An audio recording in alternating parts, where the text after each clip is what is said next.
Hello everybody and welcome back to the final devlog for Bitlands. So I've got a huge announcement to make today. Bitlands is now on Steam. You can go and find the public Steam page with the link in the description and go and wishlist it so when it comes out in a couple of months you'll be notified. In case you didn't know, this game is a fundraiser project, meaning all of the proceeds or all of the revenue will be going directly to charity. If you want more information on which charities we're supporting, I've actually already made a video which you can find with the link in the description, so go ahead and watch that if you're interested. It's just so exciting to finally release something like this. So make sure to share this game with your friends. I'm trying to raise over $1,000. I think if we really try, we can definitely hit that goal. And I've also just created a Twitter account where I share and post a bunch of my pixel art and other progress on my game. So if you want, you can go and check that out. All the socials to everything, including the charities, will be in the description, so make sure to go and check that out. Now, let's talk about Bitlands. So the game is already in a finished state. There's not really anything new I need to add. I've already added in all of the functionalities, all of the saving and loading and options, menus, everything like that. It's all already been implemented. So now I'm really just waiting for people to go to the Steam page and wishlist the game so that way when it does come out, we actually have people who get the game and it doesn't get lost in the Steam Store C. That's a tongue twister. So there's not really much new stuff for me to show you. However, I would like to talk a little bit about my process because I feel like that's something that I've noticed I don't do often in my other videos, because otherwise I would have to record twice as much footage and it would be a lot of editing work for me. So today we're going to talk about how this idea for a platformer turned into this game that I'm now able to put onto Steam. Around 2.5 years ago, I was doing game dev as just like a fun hobby when I was done with schoolwork or if I was bored.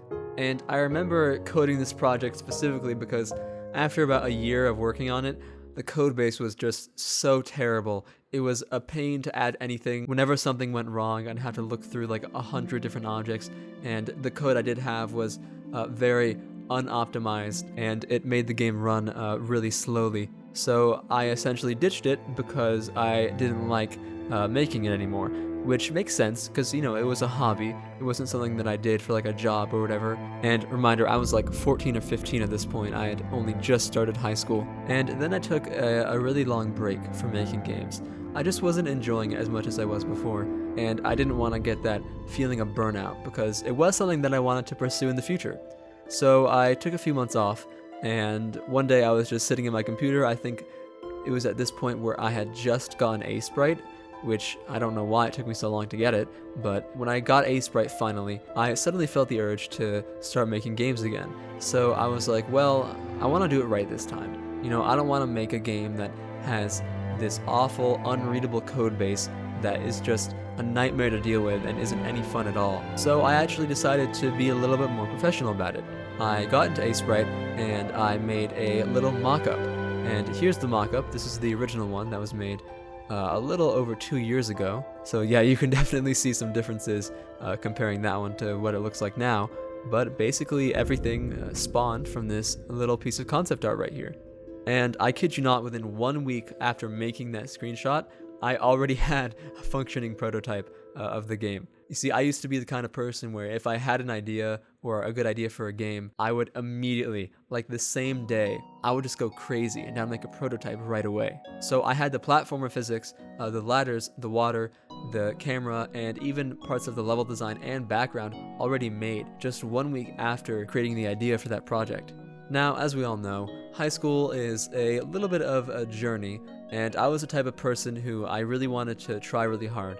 At school, I wanted to do well, so I ended up basically spending most of my time studying or doing schoolwork, but in my head I was always, oh, I can't wait to start working on this game again. It's going to be so fun. It's going to be so cool. At this point in my head, I'd already been constructing this little story of there are going to be 3 main worlds. And actually, fun fact, the crystal caverns in Bitlands, they were actually supposed to be in the sky. It was supposed to be in like a cloud setting. But after doing some concept art, which I think I lost to time, I decided that the caverns would just fit better in the progression of the game. But it wasn't always smooth sailing. There were a lot of times I remember I took a 1-year break. I didn't do anything whatsoever. In terms of game development, I was just so burned out and I was so exhausted and busy with schoolwork and family life that I didn't do anything. So even though it did take me 2 years to finish this game technically, I took a lot of breaks along the way, so I wasn't actually developing the game for as long as you think. So now that you guys know the story behind it, let's talk a little bit about how I actually drew all of the art and did all of the code for this project. So at this point in time, I wasn't really that good at art, especially drawing backgrounds and high resolution artworks. So I kind of opted for a silhouetted background for each of the different worlds, which actually looks fine, but looking back at it now, I think I definitely would have changed it to maybe something that looks a little bit more appealing. I opened up a Google document and I just typed out a bunch of ideas, and then I got to work creating a bunch of assets and sprites and animations, and then I would just code them into the game. What I find really interesting is that as time goes on, you'll actually notice that the pixel art gets better, because I improved at art as time went on. One of the most important things I was taking into consideration when making each of these 3 different worlds was differentiation. I wanted each different area to have a different feeling to it. I wanted there to be more exploration in some areas and maybe more action in some other areas. So what I did was, in the swamplands, I made it more of a side scroller, and then when you reach the end of the swamplands and enter the crystal caverns, there's more vertical movement and more exploration involved. And the last area, the Ashlands, is kind of a combination of the 2 first worlds. It takes the side-scroller aspects of the swamplands and the vertical movement and exploration of the crystal caverns and combines them to make a good mix between the 2. But like I just said earlier, this game was just a hobby for me, so I wasn't thinking too much about what I was implementing. It was more of like, oh, this idea seems cool, let me try adding that in. And I think most game developers can definitely attest to the fact that adding in a bunch of new things to your game is usually not the recipe for success. But it didn't matter to me because I was just having too much fun. It was only around actually the end of 2021 where I realized there were actually a lot of people who enjoyed playing the game, and so I thought to myself, hey, a lot of people seem to like playing this game, why don't I release it on Steam? And so, here we are now. I wouldn't say that this project is an example of what I'm capable of as a game designer, since I've grown and developed my skills a lot over the past couple of years, but I can say for sure I definitely would not have the same mindset and skill set as I do now if it weren't for Bitlands. And there's the end of my rant. I don't really have much to talk about. I mean, I've already said it all in other videos, but I hope you enjoyed it anyway. Don't forget to go and wishlist Bitlands on Steam with a link in the description, and make sure to share the game with your friends so that way we can raise as much money for charity as possible. Thank you all for watching, and I'll see you in the next devlog.